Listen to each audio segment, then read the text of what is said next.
Chapter 4. They entered the room the way the cops enter rooms, walking heavily in their shoes. The equipment at their belts, an assortment of handcuffs, radios, and weapons, made a harsh, half-musical military sound, jingling of metal, crackling of static, creaking of leather. One of them was huge, a big, broad man, with a belly like a pillow and a thatch of gray hair. His partner was a rookie, a new-at-the-job cop, very young, very slim. His name tag pegged him as W. Hernandez. The guy with the belly was R.A. McPhee, and appeared to be a sergeant. "Sorry to keep you waiting," the sergeant said abruptly, "but we made some other stops." He paused dramatically. "So did your burglar." Sugary looked at me. "Eighth floor," I whispered. "The Kellys and the Cohens." "Eighth floor," McPhee said. "The Kellys and the Cohens." Spike said, "They also go away every weekend." I nodded.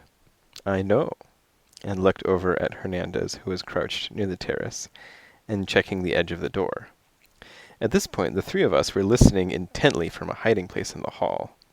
The Crandalls on the couch were way beyond my line of vision.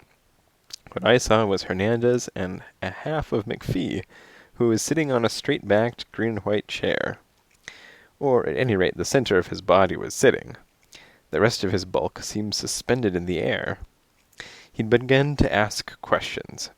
He asked what was stolen, then appeared to be surprised. "Just the necklace? No cash? No silver? No gold?" "Just the necklace," Crandall said, and then began to describe it. The jade, he said, was 20 individual pieces of a pale, perfect green that were shaped into leaves. What made them so priceless wasn't only the astounding perfection of the stones and the skill of whoever had originally carved them, but the fact that they were nearly 1,200 years old. McPhee wrote it down. "Then they're insured," he said. "Right?" Crandall said flatly, "And so's the Mona Lisa." McPhee raised his eyes. "Listen, the money's not the point here, officer. We're talking about art. We're talking about history. Imagine it. Imagine holding something in your hand that was held by another man 1,200 years ago." McPhee didn't get it, but the way Crandall told it put a shiver up my spine. I started picturing a guy in some Chinese village in the year 800 carving leaves out of stone. Pictures like that are what I like about people. I liked Jack Crandall. I liked the way he cared. I wanted to help him find the jade and keep his job. Hernandez, coming back from the terrace, interrupted. "Like the other two," he said. "Door to the terrace wasn't busted here either." "Meaning," McPhee said, "your burglar had a key." "To the terrace?" Jack Crandall didn't like the explanation. "That's impossible, Sergeant. Nobody's got the key." "No. Not the key to the terrace, sir. The key to the front door." Spike made a low, pained gurgle in his throat. McPhee blathered on. "You see, the terrace wasn't used as an entry point at all." "But they're wrong," Sugary said. "Aren't they?" I nodded. Then I looked at Hernandez. "It's obvious," he said. "Well, it's obvious to us," McPhee added. "After all, we're detectives." Spike rolled his eyes. Sugary looked doubtful. "Sam?" she said. "Shh."